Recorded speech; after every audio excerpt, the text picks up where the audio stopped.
percaya Yesus adalah Tuhan yang sesungguhnya, Tuhan yang hidup, Tuhan yang peduli, Tuhan yang mengerti segala-galanya. Maka pagi ini kami merasa bangga Engkau memilih kami, menyertai kami, supaya kami bisa hadir di tempat ini dengan aman, sentosa, penuh damai, sukacita. Bahkan juga memuji, menyembah-Mu di tempat ini. Sebentar lagi kami akan menerima sabda-Mu yang hidup, sabda-Mu punya kuasa, biar kami bisa semakin mengenal-Mu semakin dalam. Kau pimpin kami dari awal sampai berjalan dengan baik.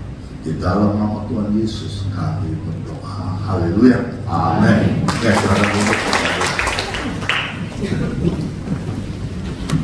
Oke, benar, judul masih sama. Ya, bersyukur melawan bersyukur-syukur. Wah, luar biasa ya. Kadang-kadang saya sering sadar dan mengerti. Kalau ketika kita membawa firman Tuhan itu, ingat firman Tuhan itu ada dua-duanya, baik sebagai pembicara maupun sebagai pendengar. Dua-duanya pasti kena. Ya, namanya mengucap syukur. Dari pagi melihat ada kesiangan dikit, langsung ke depan ada truk yang besar, truk berat besar sebelah rumah, bangun rumah. Ya udah, jangan masalah. Rumah depan punya rumah Lalamo ya, ekspedisi ya. Kalau ke depan rumah saya, pagar di depan pagar, luar biasa ya. Nah, ketika kita membawa firman Tuhan, sebelum kamu mau bicarakan firman Tuhan, Tuhan kasih uji dulu diri kita. Ya, hanya mobil berat di depan, hanya orang pas di depan kita. Sekarang kita dulu ke gereja. Jadi kita harus paham benar. Firman Tuhan itu dahsyat Bapak Ibu. Firman Tuhan tidak pernah salah. Sebelum kamu datang ke gereja, Tuhan uji dulu. Saya terima kasih Tuhan, saya pasti bisa sampai. Walaupun halangan rintangan di depan, hanya puji Tuhan bisa lewat, hanya mau keluar lewat depan nggak bisa, harus mundur sampai ke Alfa. Alfa saya putar balik, masukkan kembali ke Angke ya. Sampai ke di sini, pas ada satu mobil masuk nganter lagi tempat kita depan. Ke depan lagi satu ada orang mungkin beli kopi apa tahu. Jadi dua-duanya saya nggak boleh parkir, tunggu. Walaupun security itu pro banget. Nah terus tunggu Pak, tunggu dulu saya ada. Cukup tenang aja, tenang. Nggak apa-apa, dia turun barang dulu. Dia nggak tahu, ada santai. Ada Pak, kamu nggak dulu, saya parkir. Sabar, pasti ada jalan keluar. Amin Bapak Ibu. Kita belajar ya bahwa segala sesuatu memang membuat kita bisa gampang marah, emosi, bertindak, tapi kamu ingat Tuhan selalu ajar kita mengucap syukur segala hal. Itu perintah Tuhan ya Bapak Ibu, bukan manusia, itu perintah Tuhan mengucap syukur segala hal. Karena hadapi begini pun ya kita harus paham ya.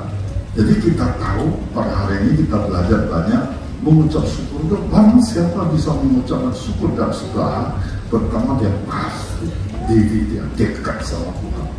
Kalau dia nggak dekat sama Tuhan, nggak mungkin dia bisa mengucap syukur. Kalau dia dekat sama Tuhan, berarti dia tahu pikiran Tuhan, dia tahu siapa Tuhan itu. Itu baru dia bisa mengucap syukur segala hal. Kedua, orang bisa mengucap syukur segala, pasti imannya, meningkat imannya pasti kokoh, imannya pasti kuat, imannya pasti teguh, tidak bisa digoyangkan oleh apapun, karena dia bisa mengucap syukur, berarti dia imannya sangat kuat Bapak Ibu. Apalagi zaman saat ini masalah persoalan banyak, butuh iman yang kuat Bapak Ibu. Ketika orang bisa mengucapkan syukur segala hal, Ini ingat, pasti apa? Meningkat kualitas hidup. Kualitas hidup dia, cara pandang dia beda dengan pandang kita manusia dunia ini. Kalau dia bisa kualitasnya hidup, meningkat kualitas hidup dia, pandang dia pasti positif semua. Dia tidak memandang negatif. Apapun terjadi, walaupun di luar kesangkupan dia, di luar pikiran dia, dia tetap pandangannya positif. Nah, itu orang yang bisa mengucapkan syukur. Kalau kita hanya menurut pikiran kita, kadang-kadang banyak hal tidak sesuai apa yang kita inginkan. Beda. Tapi Tuhan mau bentuk kita. Kalau mengucap syukur, itu perintah. Mau nggak mau harus ikutin. Maka seperti tadi si Anita ngomong, kalau mengucap syukur segala memang membawa kedamaian. Ketika kita berani mengucapkan syukur, ketika masalah persoalan datang, menimpa dia sebelum sejarah apapun terjadi dalam diri kita, ketika kamu sejenak, masuk hadirat Tuhan, masuk kuasa Tuhan, karena itu kehendak Tuhan. Tuhan tahu apa yang kita hadapi saat ini. Tapi kita kembali lagi posisi Tuhan. Kamu mengucapkan syukur. Maka tadi Anita mengatakan membawa kedamaian. Itu benar Bapak Ibu. Kedua, kita mengucap syukur membawa sukacita.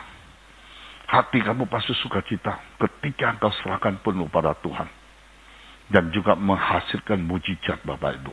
Ketika kita mengucapkan syukur, banyak masalah, persoalan, tekanan hidup, badai, ombak, menimpa terus pada diri kita. Tapi kami tetap mengucapkan syukur. Kamu dilihat di balik masalah kita, kamu melihat mujizat terjadi dalam diri kita. Amin Bapak Ibu. Harus kita belajar sungguh-sungguh. Kadang-kadangnya memang susah. Ya, apakah zaman sekarang? Banyak masalah persoalan harus hadapi. Seperti kemarin saya pulang. Saya sering tengah malam bangun berdoa Tuhan. Apapun yang saya hadapi, saya libatkan kuasa Tuhan dulu. Saya minta petunjuk ke Tuhan. Berdoa terus selalu. Ya, biar saya jangan salah langkah. Ya, jangan salah ambil keputusan. Jadi mau Tuhan tuntun setiap langkah saya. Tuntun setiap apa yang keputusan dari saya itu bukan berasal dari saya.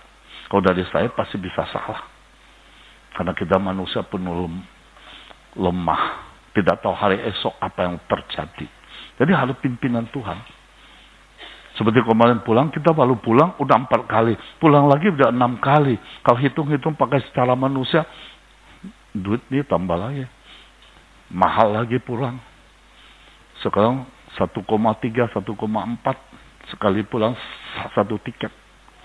Nah itu ada di tangan kita. Kalau kita hitung sama Tuhan ya rugi besar. Pulang atau enggak, udah 4 kali nih.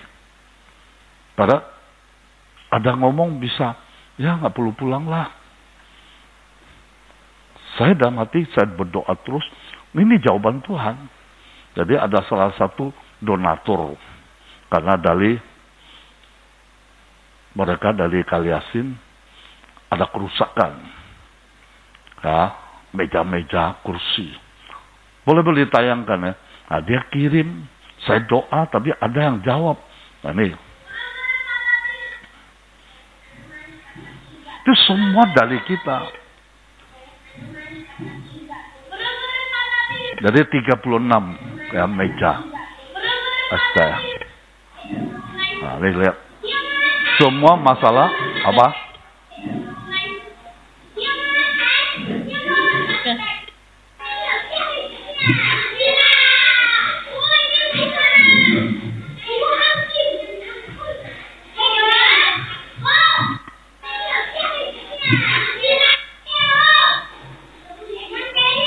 Ya, kalian sama lihat tuh kursi, meja bermasalah terus, ya. Tadi kita kan udah doa, ya lihat nih, sama pecah begitu semua, bahkan kipas AC tidak berfungsi semuanya. Ya, laporan begitu, saya doa, hanya ada yang pulang. Kipas juga nggak berfungsi semuanya, lengkap semuanya. Saya berdoa sama Tuhan, hanya ada donatur pulang. Tapi belum tentu bantu nggak bantu, saya nggak mau. Hal yakin dulu, Allah kita, Allah hebat. Doa aja sepulang. Ya, pulang. Tapi ada ngomong, janganlah, buat apa pulang? Kan ada kepala sekolah, kan ada hamba Tuhan sana. Ya memang itu benar juga. Ya, tapi saya merasa tidak maksimal. Ya, karena mereka tidak kenal dia. Kalau saya kenal kan beda. Cara bicara beda. Dan melayaninya beda. Ya, akhirnya saya pulang. Dia sebenarnya nggak mau tunggu. Dia pulang hari Minggu. Hari Selasa dia berangkat. Kadang hari Selasa saya baru bisa pulang. Karena Minggu saya mau di sini, komsel di sini. Ya, boleh nggak tunggu saya pulang? Hari Rabu lah terakhir pertemuan. Karena Selasa pasti perjalanan 1 hari kalau dari Pontianak. Akhirnya puji Tuhan, mau juga. Akhirnya Rabu. Ini Bapak Ibu dengan baik. Kalau kita mau Tuhan mendengar doa kita. Ini praktek hidup ya, langsung punya loh. Mau belajar, nggak belajar, terserah kalian. Apa yang saya bicara di sini, ini fakta nyata. Kita harus utamakan Tuhan dari segalanya. Kalau enggak, doa kamu nggak berdengar. Masalahmu kamu nggak bisa. Jauh dari itu. Ya, masalah banyak loh 2025. Saya takut sama Tuhan, saya nggak mau jauh ibadah. Minggu saya datang, walaupun dia udah topon. Bisa Minggu datang bersama. Ini tergantung iman kita. Kalau kita mengandal 100% pada Tuhan, pasti saya pulang dulu. Meninggalkan ibadah ini. Hati-hati Bapak Ibu. Jangan anggap ibadah itu tidak ada apa-apanya. Kamu baca Alkitab, mengandung banyak hal untuk diri kita, terutama kesehatan kita. Jangan anggap lemah. Saya kasih tahu Bapak Ibu. Suatu hal yang terjadi baru kamu nyesal. Nggak ada. Siapa bisa menolong kita? Saya ngomong bahwa dia itu hidup. Saksi hidup. Karena saya banyak mengalami dulu juga masalah kesehatan. Dulu saya anggap biasa-biasa. Kan masih ada hari esok. Masih ada minggu depan. Cara pandang Tuhan, cara pandang kita beda. Saya tetap, sorry ya, saya doa dulu. Supaya dia tetap tertahan. Akhirnya, dia bilang, ya nanti saya usahakan lah. Tapi ada usahakan berarti ada harapan buat kita berdoa. Akhirnya saya berdoa, ya pas Selasa pulang sudah malam.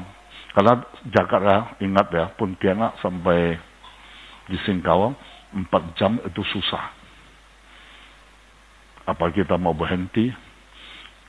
Udah usia lanjut, ya, mau ngebut gimana? Ya, pasti lewat dari 4 jam. Malam. Nggak bisa ketemu kan, besok baru ketemu. Padahal besok dia sibuk banget. Ada dari Pikalda yang lain ketemu dia. Banyak orang cari dia. Ya, karena dia ada buka tambang ya di sana. Yang ketemu.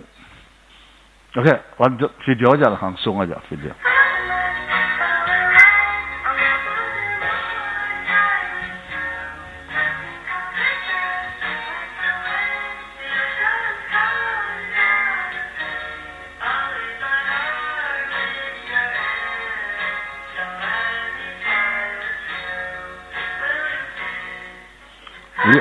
Lihat, oke, cukup.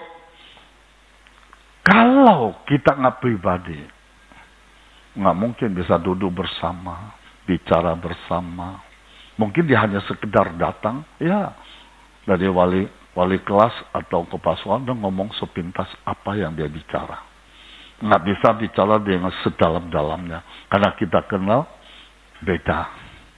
Bisa bawa dia masuk, saya sengaja masuk kelas 1, 2. Ayo masuk dulu. Pertama dia nggak mau masuk, saya dorong dikit. Kenapa saya dorong masuk? Saya mulai rasain kondisi panasnya. Hanya 1 kipas. Makanya perasaan dia masuk ke dalam. Dia langsung kena satu dah. Lalu kelas 2 dia masuk, akhirnya panas juga ya. Kalau saya nggak pulang, hemat uang itu, kita doa pasti ada tindakan. Doa kita nggak ada tindakan, jangan anggap bisa mendapat. Kita lihat kesaksian dari perempuan pendarahan 12 tahun.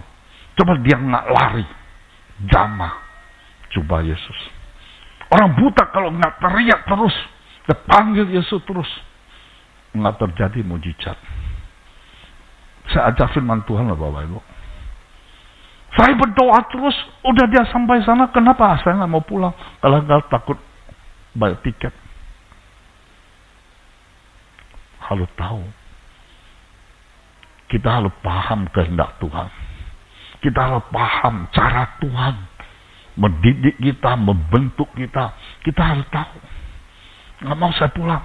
Nah, berapa orang bisa bawa masuk ke dalam, bisa duduk bersama dengan guru-guru. Silakan tanya apa yang kamu dalam hati mau tanya, silakan. Kami siap jawab. Bahkan masuk satu kelas-kelas TK semua saya masukin. Coba kalau dia cuma hanya bicara, selesai pulang. Nah, kalau ada kita tolong. Akhirnya dia udah tahu, dia bawa satu lagi, itu orang insinyur dari Tiongkok. Karena dia bicara saya, langsung dia berangkat ke Putus Sibau. Ya, coba kalau enggak. Maka waktu keluar, saya ajak guru-guru, mari kelas kita berdiri di depan, ya, kasih support yang baik. Waktu jalan kita lambai. Itu harus membuat sesuatu surprise bagi orang yang mendorong dia tahu pekerjaan kita. Kita ngomong-ngomong nggak bisa. Ya, Bapak Ibu, harus ada tindakan. Kita mau Tuhan berkati kita, tindakan kita rajin, baca kitab, berdoa, berani berkorban, kenyamanan kita, kesukaan kita, hobi kita. Kalau nggak bakal. Doa kita nggak bakal, keinginan kita pasti belum bisa dijawab. Ya, Bapak, Ibu, kita belajar sungguh-sungguh. Setelah dia ngomong, waktu keluar, ayo kita foto bersama, ya, sama-sama foto bersama semuanya. Ya, cuma waktu mau naik mobil, saya buka pintunya. Buka pintu artinya berbicara sesuatu dengan saya. Ya, tapi sebelum jalan doa dulu. Kalau perintahkan dia bicara, setelah buka pintu, silakan masuk. Tolong hitung AC-nya perlu berapa. Tepuk tangan buat Tuhan kita, luar biasa. Kalau sudah saya hitung, saya nggak mau hitung. Kalau minta sama Tuhan, jangan tanggung-tanggung. Ya, jangan pelit-pelit, minta berani. Saya panggil kepala sekolah, PK, kepala jumlah semua hari ini. Kamu TK hitung. Kalau kurang satu, nanti kamu yang bayar ya. Kalau komplit semua luangan. Wah, SD hitung semuanya. Pak, jumlah semua 11. Bolehkah kepala sekolah sama TK sama itu pakai AC? Masukin cepat. Jangan tanya saya. Ini kesempatan, udah buka pintu loh. Udah dorong loh ya. Ya, udah di tangan kita. Oke, 13 ya. Langsung tutup. Terima kasih. Ya, 13 masuk. Kursi juga ya. Nanti Pak Jonathan tolong dihitung dulu. Ya, kursinya secepat mungkin. Mana Pak? Jonathan mana?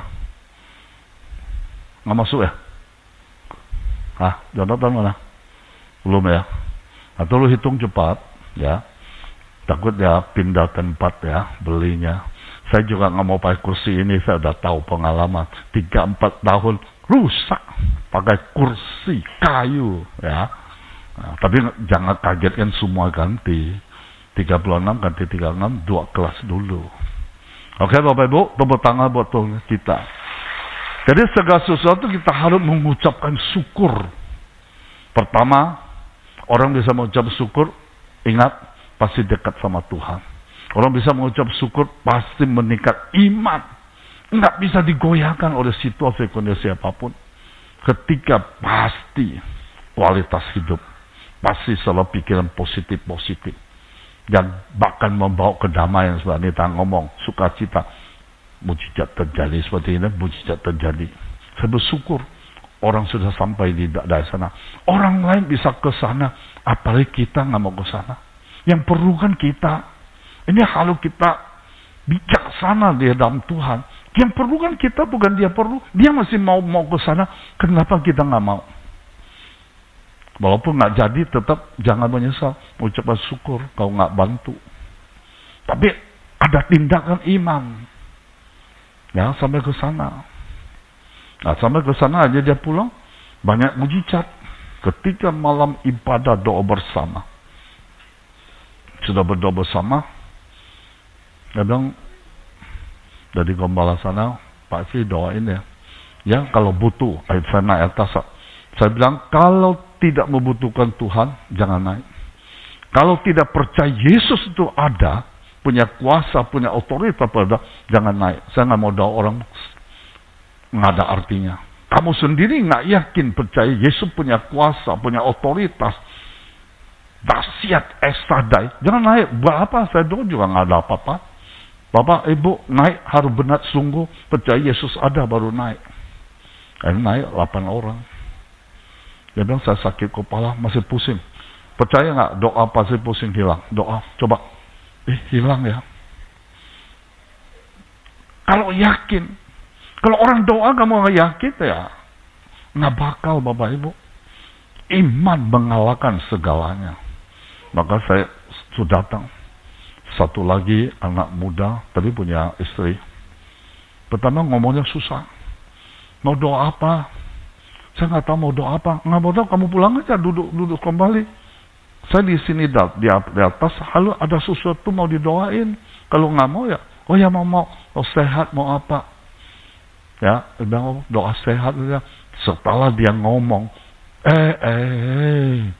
masalahnya banyak, kadang-kadang gengsi. Setelah saya gali-gali lagi tanya, kamu bilang tidak ada. Sama Tuhan main gengsi-gengsi. Tuhan nggak bisa dipermainkan loh Bapak Ibu. Banyak, panjang banget mau didoain. Sekarang saya nggak mau doa. Kamu, kenapa? Saya doa penuh Roh Kudus lu. Biar kamu mengenal Tuhan sungguh-sungguh dulu. Baru doa satu persatu, angkat tangan. Biar Tuhan jamah kamu. Saya bilang, Tuhan, kamu jamah dulu dia supaya dia mengenalmu. Langsung jatuh. Lama sekali. Biar dia tidur aja. Kita doa yakin. Saya sebagai pendoa, saya yakin Yesus itu hebat. Kamu didoain itu harus sama. Iman kita harus sama. Jalan bersama. Bisa mengalami. Kalau nggak bisa. Baca doa yang lain semua, ibu-ibu doa. Satu ibu juga, masih muda. Kadang kamu doa apa? Ya, saya juga pusing. Ini. Oke, doa. Doa-doa berkali-kali. Nggak ada apa-apa dia. Kayaknya doanya nggak kena. Saya langsung stop. Saya doa kamu, kayaknya nggak ada apa-apa ya. Kamu jujur ya? Jujur apa, Pak Pendeta? Jujur nggak ya? Kamu pasti ada sebelum kamu ke sini, kamu pasti minta banyak di luar Tuhan punya. Oh enggak, dulu saya ada. Saya sudah buang semuanya, sudah kembalikan. Saya ada pelepasan dari pendeta. Mana disebut pendeta semuanya, yang senior-senior. Tapi sekarang udah nggak ada lagi. Kamu mau hari ini, kamu melihat kuasa nyata dalam hidupmu nggak? Kamu harus jujur di hadapan Tuhan. Kalau kamu mau, saya doain. Sebelum saya doa, minta ampun dulu. Banyak hal kamu melakukan pelanggaran.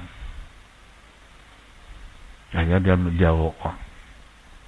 Setelah doa, baru dipegang tangannya. Bapak Ibu, saya mau di sini sungguh-sungguh. Ketika orang tantang, kamu benar-benar menyerahkan hidup kamu sungguh-sungguh, jangan main-main. Sekali dia main, oke Pak Pendeta, siap ya. Kamu harus sungguh-sungguh. Minta ampun dulu, kamu ngomong, saudara minta ampun, baru pegang tangannya. Strumnya luar biasa, gemetar langsung, wah teriak-teriak. Itu Tuhan kita, Bapak Ibu. Tuhan bertindak, Tuhan beracara, iman kamu menggoncangkan hati Tuhan dulu, baru Tuhan mau bertindak. Kalau kamu sendiri, apa-apa, ya atau enggak, Tuhan juga nggak mau. Tuhan nggak bisa dipermainkan, Bapak Ibu. Dia maha tahu, maha kuasa. Maka teriak-teriak. Sudah teriak-teriak, lama sekali. Saya stop. Kamu jujur lagi ya. Kamu pasti ada sesuatu simpanan. Udah enggak, pendeta. Jangan jawab dulu, saya belum ngomong habis. Harus keras loh. Kita tantangannya karena setan itu suka pembohong. Kamu jangan jawab dulu, saya belum ngomong habis ya. Cuma kamu ingat, masih ada sesuatu yang melah-melah. Ada satu hal yang kamu pegang. Baru pikir-pikir, pura-pura atau nggak tahu ya. Akhirnya terserah kamu. Ya. Nah sekarang kirim WA. Pak Pendeta, udah saya ketemu ini. Kamu serahkan pada hamba Tuhan saya. Kalau pada waktu kamu ngaku enak, pelepasan terjadi. Tapi nggak apa-apa. Sekarang juga pelepasan pasti terjadi karena kamu ngaku. Jangan main-main sama Tuhan. Kalau kamu nggak mau jujur, yang rugi siapa? Bukan saya masalah, kamu yang masalah. Ketika dia serahkan semalam ikut ibadah, bawa semuanya. Tuhan nggak rugi, saya juga nggak rugi. Kamu nggak ngaku, saya nggak rugi, bukan masalah saya. Saya juga nggak dapat apa-apa. Setelah kamu mengalami mujizat, saya nggak dapat apa-apa juga. Yang rugi kamu. Oke, Bapak Ibu, ini iman ya, harus sungguh-sungguh. Kemarin jam 9 lebih mau berangkat ke bandara dari Palangkaraya, Kalimantan Timur. Telepon berburu-buru. Padri, kamu tenang, jangan teriak, tahu gak? Kencing, teriaknya, deringnya, suara nadanya nyaring banget, mungkin ketakutan. Ternyata istrinya kerasukan. Abang Di, kamu videoin, saya video call, kamu video dia.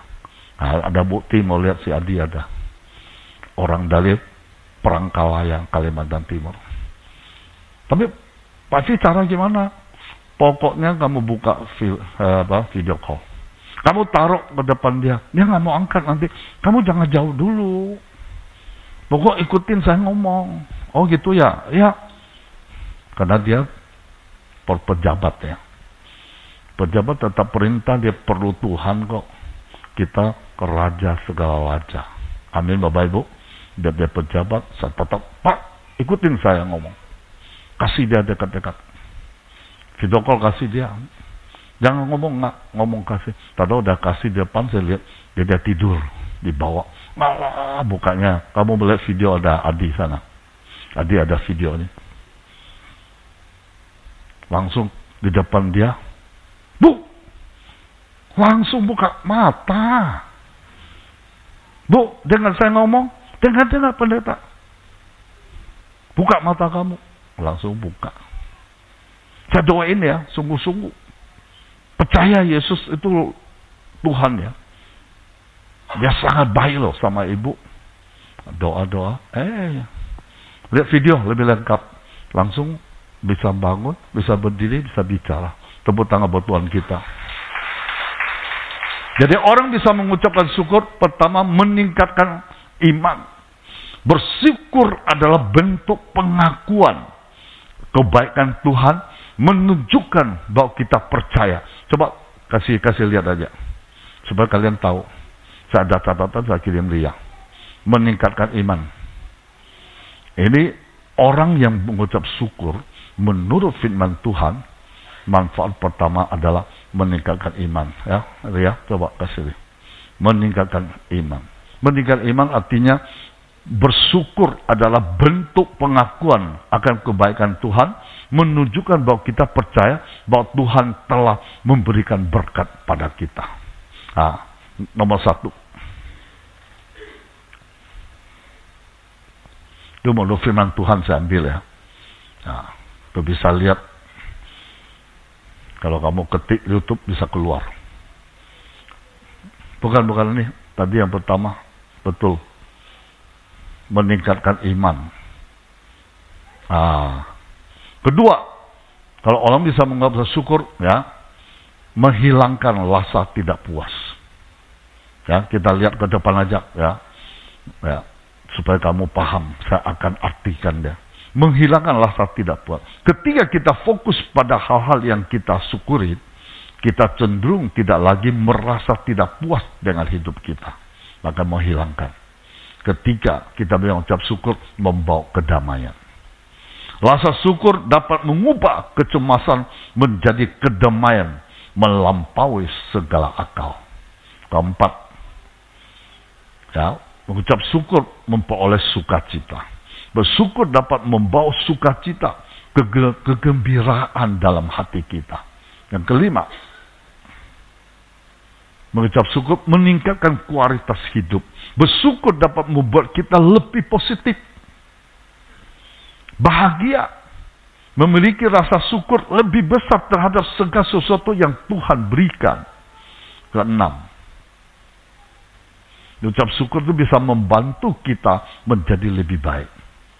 Dengan bersyukur, kita menjadi lebih sabar, baik hati, lemah lembut, dan murah hati. Kalau kamu sama mengucap syukur, pasti kamu baik hati. Selalu penuh kasih, menolong orang, melihat kesusahan orang, pasti itu. 7, menghasilkan mujizat, Bapak Ibu. Ya. Jadi bersyukur dapat membuka pintu bagi mujizat Tuhan dalam hidup kita. Ketika sebagai syukur, donatur sudah sampai Tuhan, hasil mujizat terjadi, langsung pok, berapa AC. Mujizat nggak Bapak Ibu? AC berapa? 1 duit. Dia bilang cari AC yang bagus, bukan cari murah loh Bapak Ibu. Cari yang bagus. Cuma wattnya yang kecil sekarang, AC yang baru wattnya nggak terlalu besar. Ya, lumayan, 4 juta. 4 juta kali 4 berapa? 13 unit. Ya, 52 Bapak Ibu. Kita hilang cuma berapa duit ya? Semua makan juga cukup mahal ya. Pulang Kalimantan ini seperti ke Singapura, ke Bangkok loh. Kalau pulang Kalimantan biayanya sama. Ke Singapura, ke Bangkok, ke Malaysia.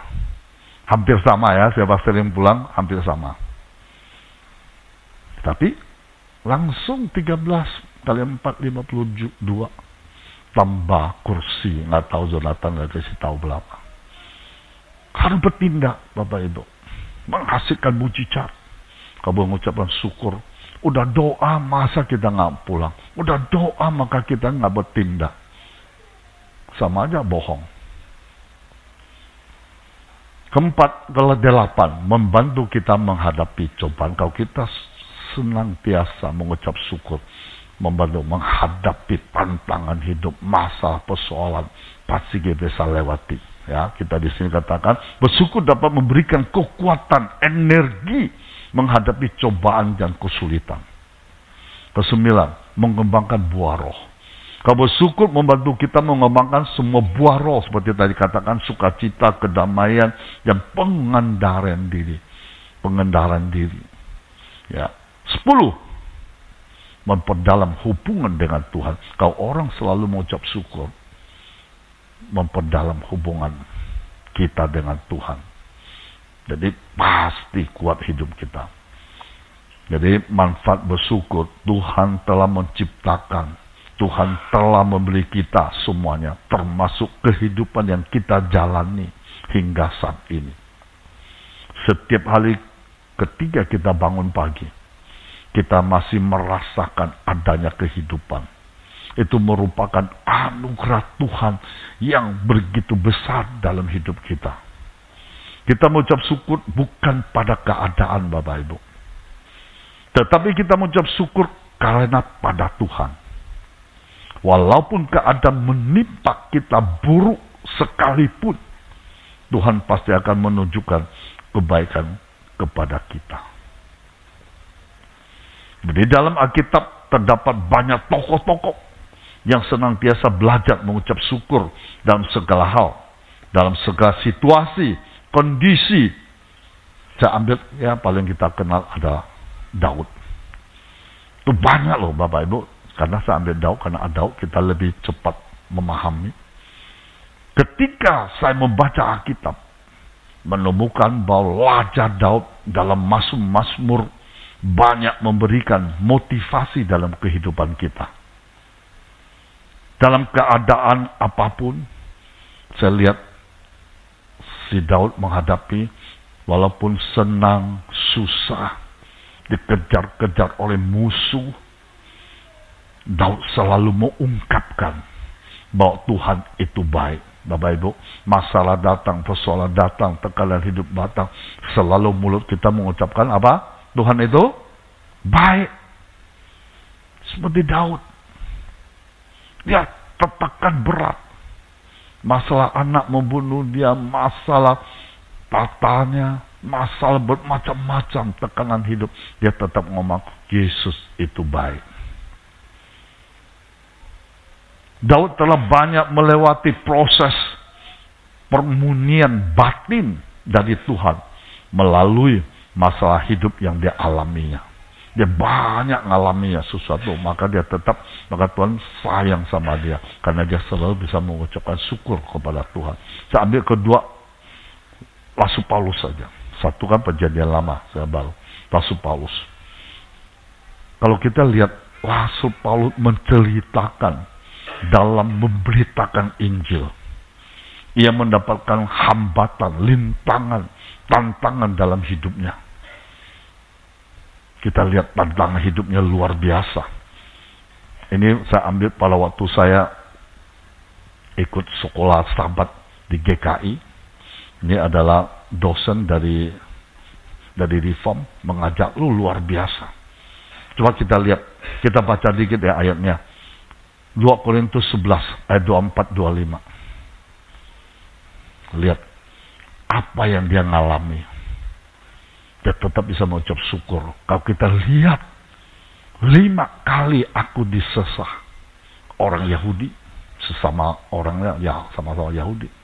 Setiap kali 40 kurang 1 pukulan. Disesah, dianiaya, dipukul 5 kali lah Bapak Ibu. Setiap kali dia dipukul bukan pukul apa, dicambuk loh. Seperti Yesus. Kalau 40 kali bisa meninggal. 39 kali. Ya, dia 39. Jangan cepat sama penjelasan. Ya. Berarti ulang lagi itu dari 24. Kalau konversi agak panjang karena saya mau penjelasan. Karena teologi harus memahami biar kamu akarnya kuat. Mau coba cepat saya gampang. Tadi selesai. Mau coba sukut, bersungut. Definisi selesai. Tapi apa yang kamu dapat? Saya belajar ini juga pakai uang loh Bapak Ibu. Sekolah di Sabat. Kalau ujian nggak naik kelas juga nggak lulus. Ya, jadi ya dia dianiaya loh. Kalau saya nggak jelasin apa tuh disesah apa, saya nggak mau ngajarin itu lewat begitu. Itu ditangkap, dipukulin, dicambuk 39 kali. Maka kamu lihat tubuh Paulus sesungguhnya hancur semuanya Bapak Ibu. Hancur. Seperti Yesus kan dicambuk. Paulus juga sama Bapak Ibu. Kalau mau lihat badannya, maka cacat kan dia cacat. Oke, terus 25.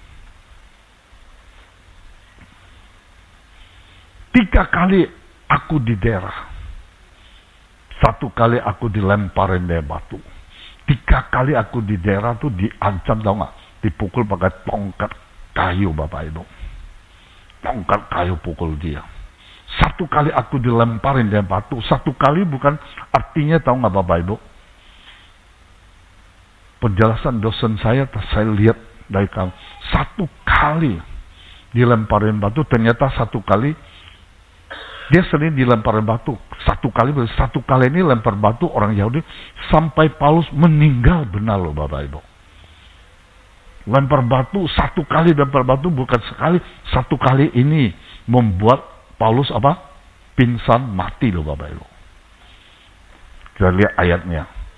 Ya, sampai Yahudi lihat, oh sudah mati, orang Yahudi nggak bisa bohong, dia pintar. Tapi Tuhan pulangin. Lihat dia di mana dia dilemparin batu, meninggal ya. Oke, buka itu Kisah Rasul 14 kita baca supaya saya ngomong itu mati benar. 19 Kisah Rasul apa? Datanglah orang Yahudi dari Antioquia, Ikonium, dan mereka membujuk orang banyak itu memihak mereka. Lalu mereka melempar Paulus dengan batu, menjeretnya keluar kota. Di dalam kota dia nggak berani, harus di pinggir kota baru dia berani. Karena mereka menyangka bahwa ia telah, orang Yahudi menyangka mati pasti mati karena dia orang pintar, mati benar-benaran. Tapi ayat 20 kamu lihat, akan tetapi ketika murid-murid itu berdiri mengelilingi Paulus, apa katakan? Bangkitlah Paulus, berarti mati, bangkit. Meninggal loh Bapak Ibu.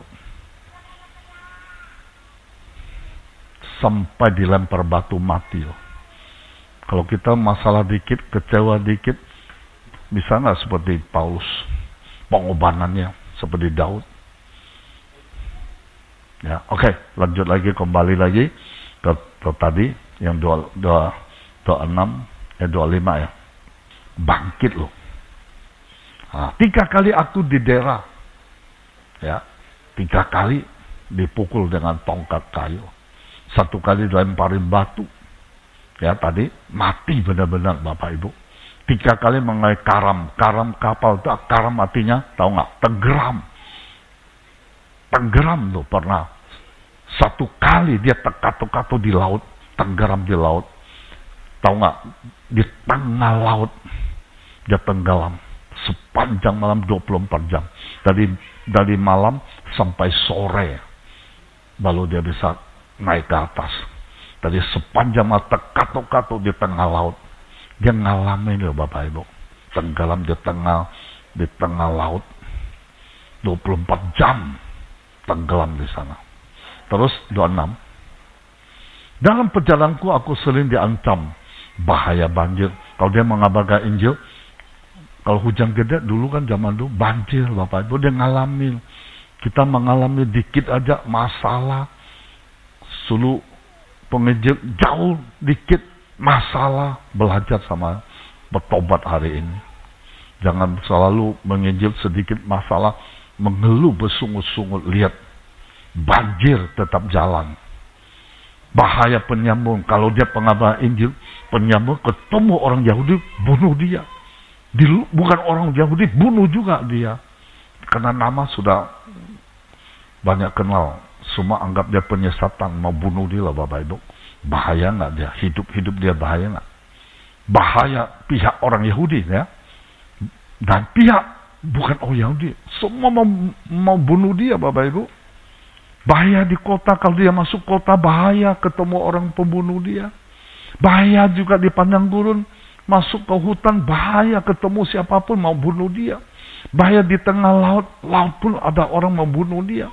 Bahaya di pihak saudara-saudara palsu, pura-pura saudara dia seiman mau bunuh dia. Lihat, Paulus hadapi demikian Bapak Ibu. Ya, terus 27.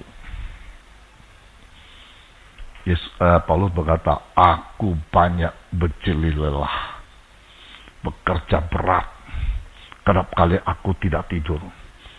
Ngomongnya apa? Kerap kali aku tidak tidur. Ketika dia capek, lelah, baru balik mau tidur, ada orang dombrak pintunya, terbangun ketakutan, lompat ke jendela, lari dari belakang. Mau tidur pun nggak bisa, Bapak Ibu. Lihat kondisi pelayanan Paulus demikian. Aku lapar, dahaga, pasti lapar karena dulu mengabar Injil nggak boleh bawa bekal punya. Di mana orang bisa terima, mau dengar, di situ orang itu kasih kamu makan dan tidur di rumah, mandi di rumah. Maka dia lapar, dahaka, haus. Kerap kali aku berpuasa, terpaksa dia berpuasa karena nggak ada makanan. Kedinginan. Waktu dia mengabarkan Injil, nggak ada terima dia. Matahari sudah terbenam. Di mana dia di sana? Dia tidur di hutan di hutan atau di mana. Kedinginan karena dia nggak pakai baju yang tebal. Ya, tanpa pakaian, Bapak Ibu. Kedinginan. Itu yang Paulus ngalami, Bapak Ibu. Dengan tidak menyebut banyak hal lain lagi, dia nggak sebut semuanya loh, Bapak Ibu. Lebih banyak lagi masalah-masalah yang dia hadapi. Dia bilang, urusanku sehari hanya untuk memelihara suatu jemaat. Tujuan dia hanya memelihara jemaat itu imannya tetap kokoh. Tujuan dia satu, biar jemaat bertumbuh, bangun.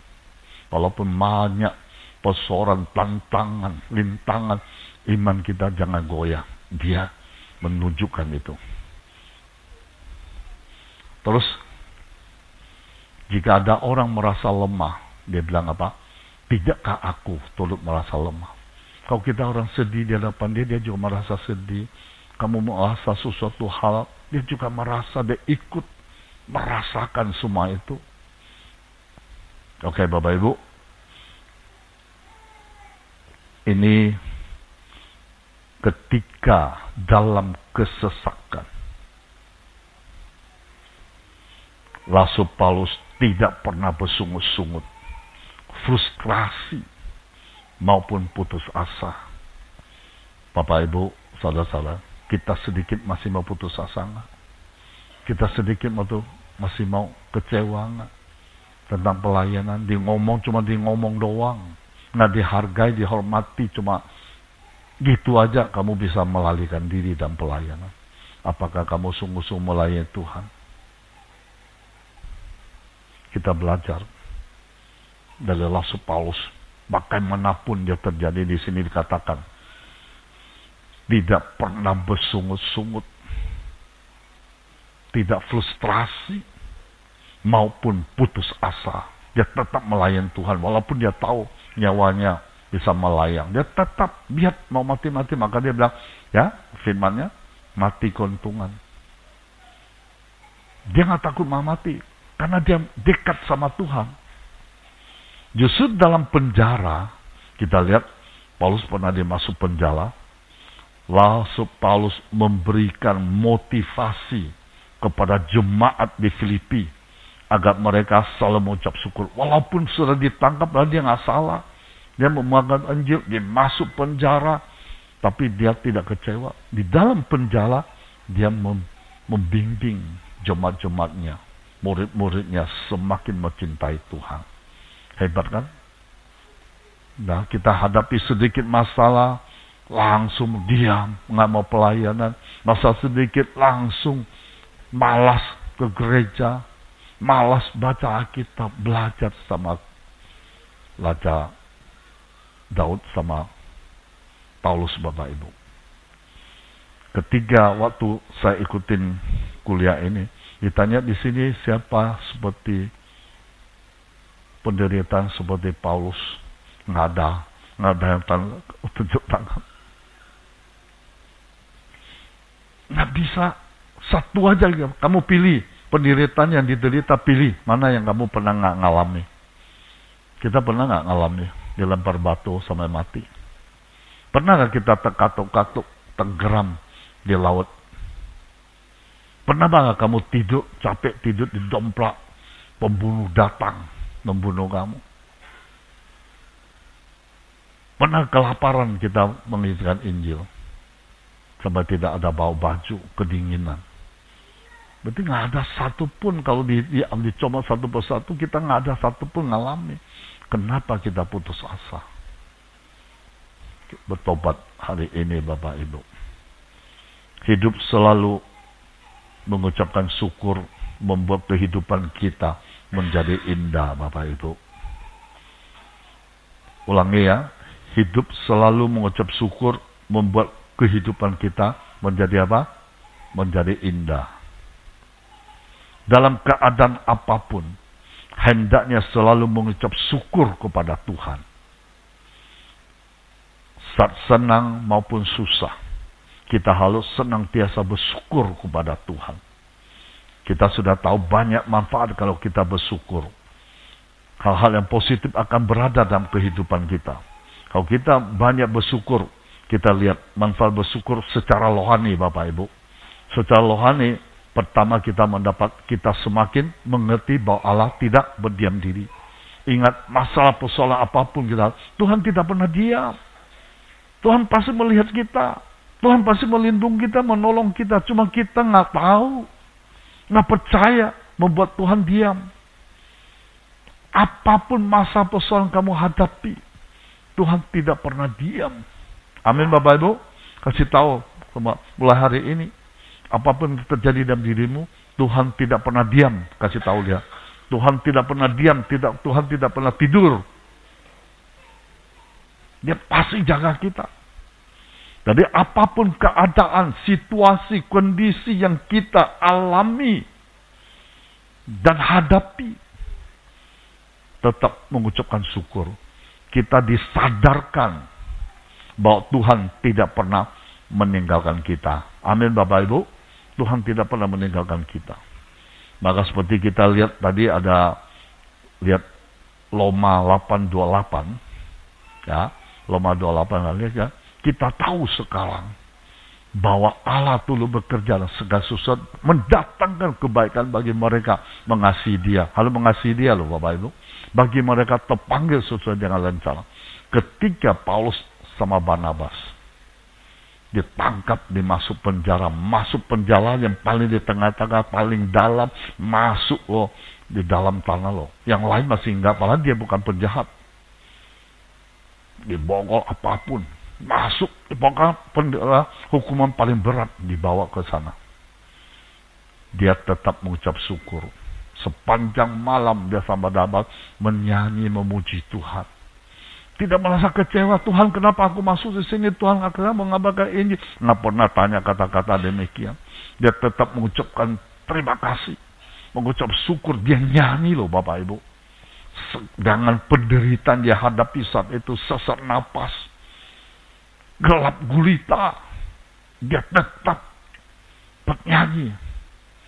Akhirnya mujizat terjadi, Bapak Ibu. Mengucap syukur, mujizat terjadi. Akhirnya kembabun semua. Ternyata ketika dia keluar dari penjara, baru dia ngomong sama Barnabas, aku baru tahu. Dia ngomong, aku baru tahu. Artinya apa? Ternyata dia tahu penderitaan dia. Tuhan izinkan dia menderita. Dia menyelamatkan satu keluarga, diselamatkan. Kepala penjara satu keluarga, selamat percaya. Langsung dibaptis lagi, Bapak Ibu. Karena penderitaan dia, Tuhan izinkan, Tuhan mau menolong yang lain. Ini satu keluarga loh. Maka bilang, aku tahu Allah dulu bekerja segala sesuatu pasti mendatangkan apa? Kebaikan, tidak ada mendatangkan keburukan. Dia menderita saat itu, satu keluarga diselamatkan. Kedua, manfaat kita mengucap syukur. Kita semakin menjadi pribadi yang positif, Bapak Ibu. Dengan mengucapkan syukur, selalu kita akan memiliki karakter, juga kepribadian yang positif.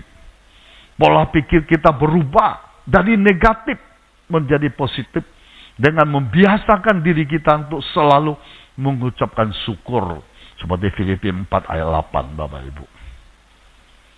Dia mengatakan, Filipi 4 ayat 8, jadi akhirnya saudara-saudara, semua yang benar, semua yang mulia, semua adil, semua suci, semua manis, semua sedap didengar, semua disebut kebajikan, patut dipuji, pikirkan semuanya.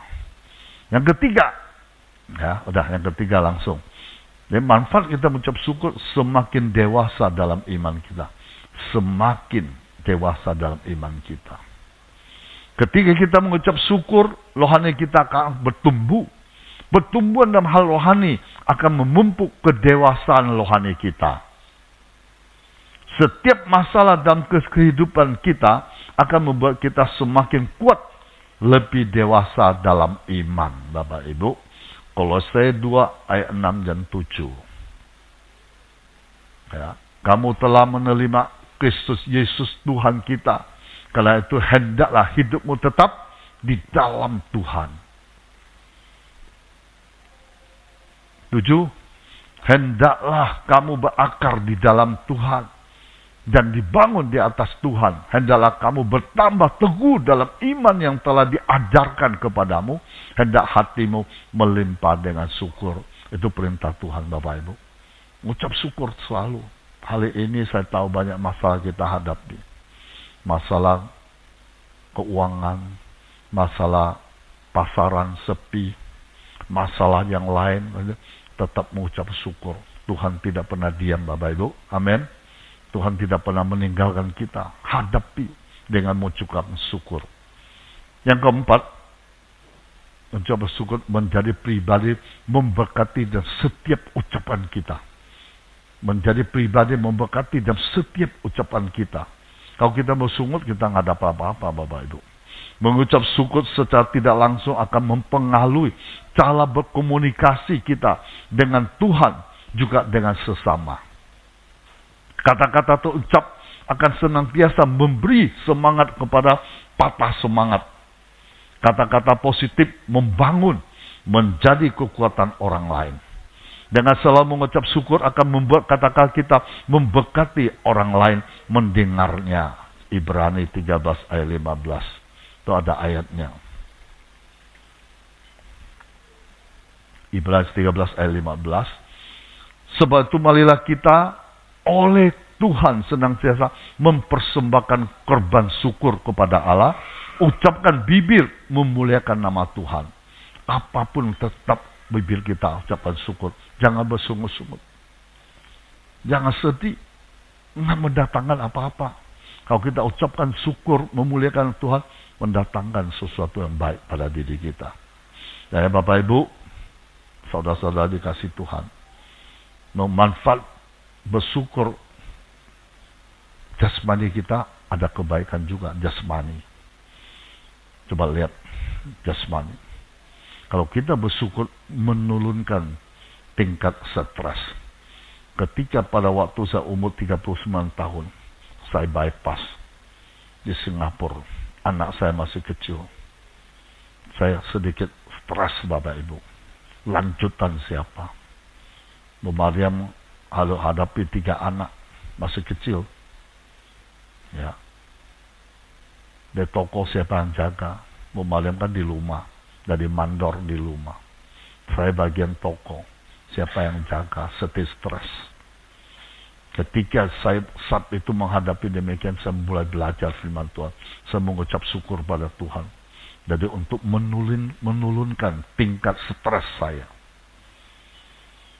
Ketika saya bisa mengucapkan syukur, ya, kedua, tekanan darah saya turun. Kalau enggak stres, kalau orang stres, kamu boleh cek darah tingginya pasti naik. Ya.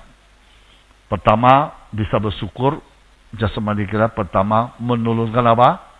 Tingkat stres. Ketika kamu stres, kamu ucapkan syukur pada Tuhan. Lalu kedua, kamu melihat tekanan darah kamu pasti turun. Ketika saya operasi bypass bukan gampang, Bapak Ibu. Kemarin saya cerita di bandara, satu orang saya cerita tentang bypass. Bypassnya gimana, Pak? Waduh, gergaji. Hah, gergaji mana? Tulang-tulang gergaji patah dulu. Tulang kita depan patah dulu, gergaji patah dulu. Baru jantung kita keluar, taruh di depan di meja. Baru pelan-pelan, Bapak Ibu, mana yang mampat.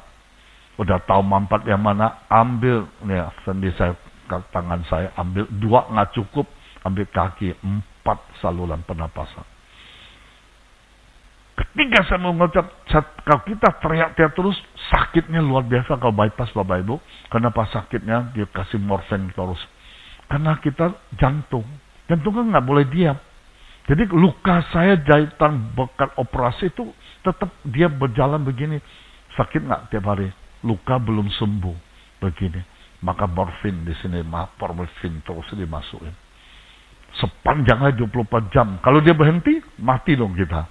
Kamu mau sakit atau mau berhenti? Akhirnya nggak tahan di morfin. Tiap hari dia kasih morfin.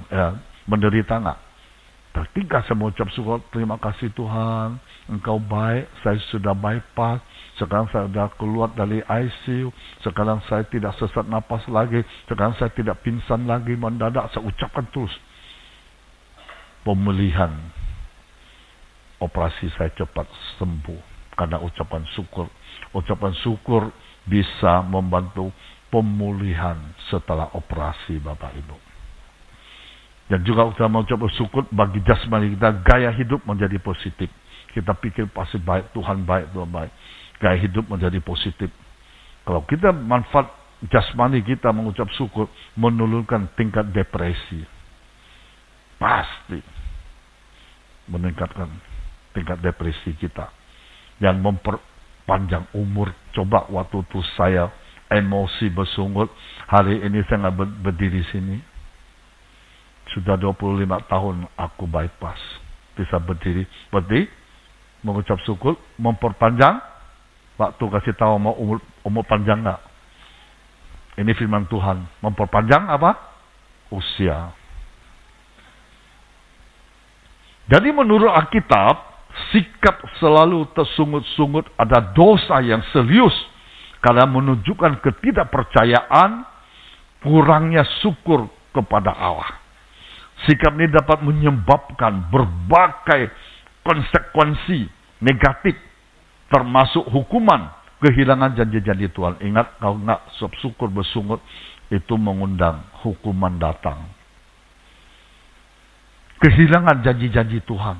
Kamu bersungut, janji Tuhan kamu nggak bisa dapat. Ya, jadi pertama berapa alasan dibalik dosa bersungut-sungut menurut Alkitab. Pertama, kamu dicap ketidakpercaya. Bersungut-sungut seringkali menunjukkan ketidakpercayaan kepada Allah, ketidakpercayaan bahwa Tuhan adalah baik. Memiliki rencana yang baik dalam kehidupan kita, kamu nggak percaya. Kedua, kurangnya syukur. Ya, kamu bersungut-sungut berarti kurangnya bersyukur. Sikap bersungut-sungut adalah kebalikan dari rasa syukur. Seharusnya ada kehidupan orang percaya. Bersungut itu bisa menyalahkan orang lain. Ya, bersungut-sungut dapat membuat kita menyalahkan orang lain. Situasi yang kita hadapi bukan mencari solusi, bergantung pada Allah.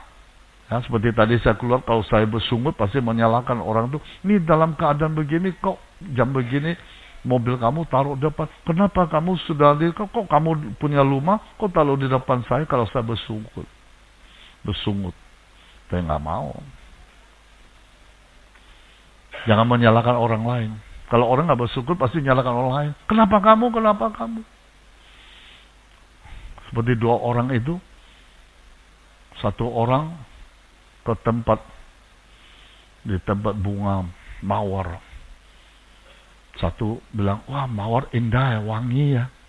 Satu bilang, ya saya tahu wangi, tapi durinya banyak. Orang bersungut itu yang kedua pasti duri. Udah tahu wangi, orang itu hanya melihat positifnya, wangi banget. Seperti orang makan anggur. Anggur manis ya, enak ya. Ya, saya tahu anggur manis. Tapi banyak bijinya. Pasti ada tapinya. Itu orang yang bersungut. Selalu ngomongnya jeleknya. Kita buang hari ini, kita di sini tidak ada orang bersungut-sungut. Ya. Ketiga, menyalahkan orang lain kalau bersungut. Empat, merusak visi masa depan kita. Kalau kita suka bersungut, merusak visi masa depan. Mengeluh, bersungut-sungut dapat menghambat kita untuk melihat visi yang lebih besar Allah miliki untuk kita. Kita nggak melihat visi kita.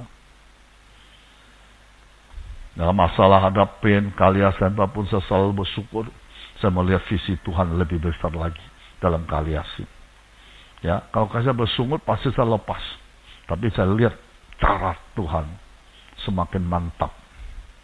Kita lihat sekarang udah AC, nanti lagi pulang ya pasti aduh AC ya masih kelihatan nggak? Nanti saya pura-pura tanya nanti kalau pulang ya.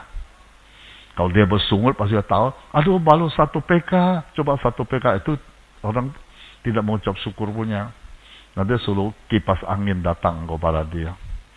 Jadi mengabaikan 5, mengabaikan janji-janji. Kalau kita bersungut, kita mengabaikan janji-janji Tuhan. Dan Tuhan siapkan janji Tuhan buat kita. Bersungut-sungut dapat menyebabkan kita kehilangan janji-janji Tuhan. Kalau tidak bersyukur, tidak percaya bahwa Tuhan memenuhi janji kita. Ke-6, hati-hati Bapak Ibu, anggap bersungut itu sepele, hukuman datang, ada konsekuensinya. Hati-hati Bapak Ibu, malam ini kamu pada pagi ini catat baik-baik, bersungut mengandung hukuman dari Tuhan.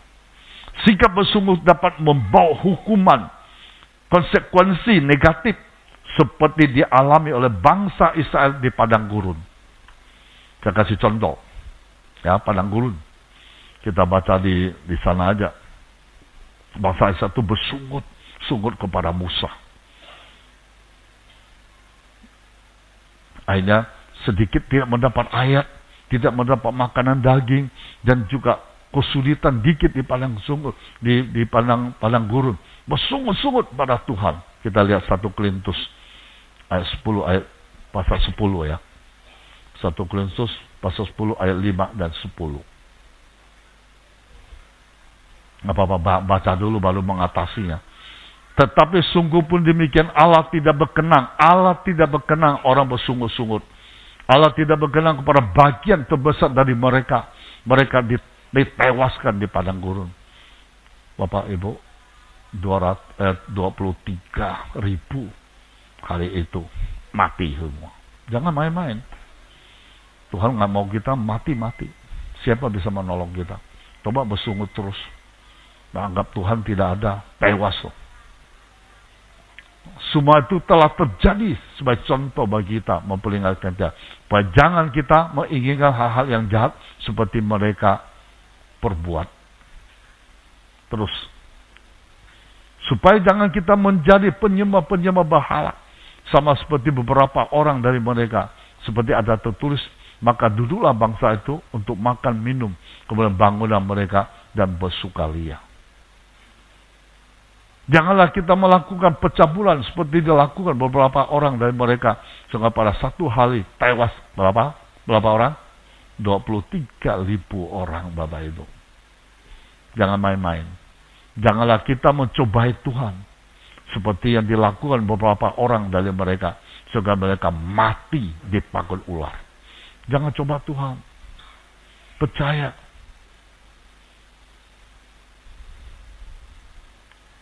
Hati-hati Bapak Ibu. Kita lihat satu lagi biar lebih mantap. Filipi 2, 14-15. Orang bersungut punya. Pagi ini sudah selesai biar kamu mantap. Bersyukur manfaat apa? Bersungut-sungut hukuman apa? Ya, lihat Filipi 14. Lakukan segala sesuatu dengan tidak apa? Tidak bersungut-sungut dan membantah-bantah. Kasih tahu kiri kanan. Apapun terjadi di dunia, jangan bersungut-sungut, membantah-bantah. Percaya. Saya sepi-sepi. Kalau ini sepi-sepi, tapi tetap dekat pada Tuhan. Sepi jangan lalikan dari Tuhan. Ibadah tidak mau, doa nggak mau, baca ayat nggak mau. Kamu tetap. Tuhan nggak jawab. Justru sepi kesempatan Tuhan supaya kita waktu banyak. Waktu kosong datang kepada Tuhan, dekat pada Tuhan, menyembah, memuji, membaca, ibadah lebih rajin. Baru Tuhan betul bekerja Bapak Ibu. Baru seperti Paulus sama Barnabas, aku baru tahu Tuhan mendatang kebaikan bagi orang yang mengasihi Dia. Nah, supaya kamu tiada beraib, tiada bernoda, anak-anak Allah tidak bercela di tengah-tengah angkatan, bengkok hatinya, sesat itu, sehingga kamu percaya di antara mereka seperti bintang-bintang di dunia. Oh, luar biasa kamu syukur seperti bintang-bintang, percaya terus Bapak Ibu. Oke, kita terus mengatasi sikap bersungut ini penting. Bagaimana mengatasi orang suka bersungut-sungut? Pertama berpikir positif, yang fokus pada janji-janji Tuhan. Tuhan sudah berjanji, walaupun kamu dianiaya, disiksa apapun, aku tidak pernah meninggal engkau. Aku pasti menyertaimu sampai akhir zaman. Percaya. Ya, lalu melawan, bersungut. Belajar mencukupkan diri, bersyukur dalam segala keadaan. Bersyukur, Tuhan hari ini jangan banding-banding orang. Hari ini saya bisa berdiri sini, hari ini saya bisa makan walaupun pong hakoi. Ya, makan hakoi menkeng ya. Lewat satu mangkok. Ya, jangan marah-marah. Ya, satu hakoi ya. Yuk kau lah ya. Di panfan yuk kau kalau jangan ngasih lewat hakoi. Yuk kau lah ya. Kenapa bersyukur? Kenapa bersungut-sungut? Lewatin semuanya. Belajar mencukupi diri, bersyukur dalam keadaan saat ini. Bersandar pada Allah, berdoa dengan ucapan syukur. Bersandar pada Tuhan, berdoa terus untuk bersyukur menghadapi sungut-sungut ini. Menyatakan keinginan kita kepada Allah, doa dan permohonan. Nah, dengan mengatasi sikap bersungut, kita dapat mengalami pertumbuhan rohani, menikmati janji-janji Tuhan, menjadi saksi, membawa terang bagi dunia. Amin Bapak Ibu. Nah, ini yang harus kita hadapi. Ya, kali ini kita belajar banyak melawan bersungut gimana, caranya gimana hari ini supaya lakukan. Oke, cukup sampai di sini supaya kita pulang ketika menghadapi sesuatu masalah persoalan kita tahu bagaimana cara menghadapinya. Ya, bersungut itu artinya apa? Mengucap syukur manfaatnya apa? Saya mau ajarin bahwa semua ini sungguh-sungguh. Ya, seperti saya terangkan itu, saya melihat firman Tuhan, saya ambil firman Tuhan itu, cara orang bersungut apa, saya ambil. Ya, sekarang paling gampang, tapi harus cari yang tepat sesuai topik kita. Kalau dulu kasihan dulu ya. Kalau sekarang itu zaman apa? Zaman komputer, zaman itu gampang. Dulu harus cari buku.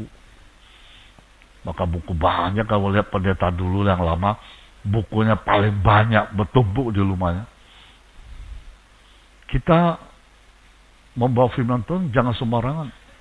Nggak ada artinya harus cari buku-buku, cari komputer, cari YouTube yang berarti punya cocok sesuai kamu mau topik apa. Cari yang sesuai, yang dekat, supaya mantap kita dengar bersama.